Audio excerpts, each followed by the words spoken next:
Bismillahirrahmanirrahim. Assalamualaikum warahmatullahi wabarakatuh. Perkenalkan, saya Tara Amelia Putri dari kelas 12 IS1.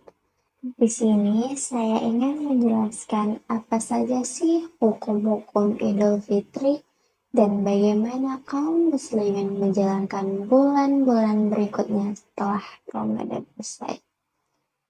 Nah, Idul Fitri adalah hari yang tidak asing bagi kaum muslimin di seluruh penjuru dunia. Hari yang penuh sukacita di mana kaum muslimin diperbolehkan kembali makan dan minum di siang hari setelah 1 bulan penuh berpuasa.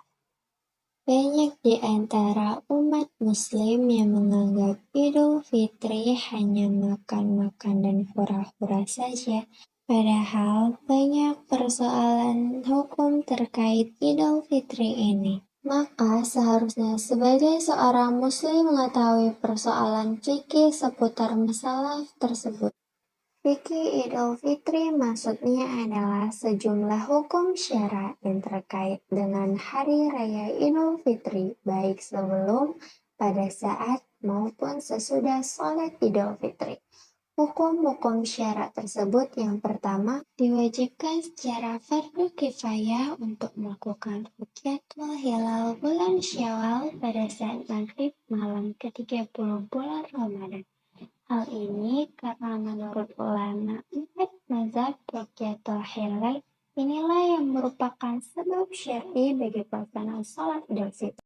Yang kedua, diwajibkan mengeluarkan zakat fitrah pada malam Idul Fitri bagi yang mempunyai kelebihan makanan pada malam itu, meski diperbolehkan mempercepat mengeluarkan zakat fitrah pada bulan Ramadan.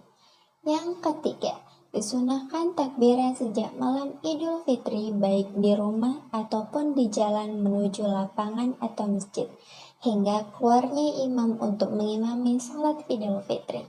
Yang keempat, disunahkan mandi pada pagi hari sebelum sholat Idul Fitri, juga makan sebelum keluar rumah dan berjalan menuju lapangan tempat sholat atau musola. Yang kelima, disunahkan memakai wewangian dan bersiwak, sebagaimana perkataan Ibnu Abbas mengenai adab sholat Jumat. Jika ada wewangian, maka gunakanlah wewangian dan juga bersiwaklah. Dan kata Imam Ibnu Qudamah, jika ini disyariatkan untuk sholat Jumat, maka untuk sholat Id tentu lebih utama. Yang keenam, disunahkan memakai pakaian terbaik pada Idul Fitri. Memakai pakaian yang bagus adalah suatu hal yang sudah ma'ruf, diketahui oleh para sahabat untuk Idul Fitri dan Idul Adha, dan juga untuk menyambut tamu. Yang ketujuh, disunahkan pergi ke lapangan tempat sholat atau musola melalui satu jalan dan pulang melalui jalan lain, karena demikianlah apa yang dicontohkan oleh Rasulullah SAW. Yang ke-8, disunahkan secara sunnah muakkad untuk sholat Idul Fitri.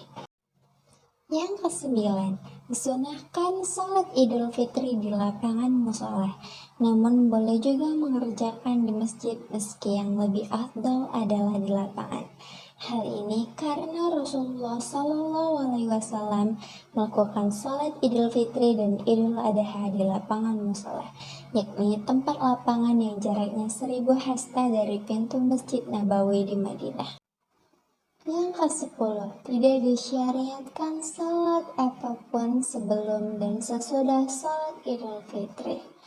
Yang ke-11, tidak disyariatkan azan dan juga iqamah dalam salat Idul Fitri dan salat Idul Adha. Yang ke-12, disyariatkan khutbah setelah selesainya salat Idul Fitri. Yang ke-13, diperbolehkan mengucapkan selamat setelah sholat Id dengan ucapan taqabbalallahu minna wa minkum. Artinya, semoga Allah menerima amal kami dan amal Anda. Sekian penjelasan dari saya, lebih dan kurang saya mohon maaf. Wabillahi taufiq wal hidayah. Wassalamualaikum warahmatullahi wabarakatuh.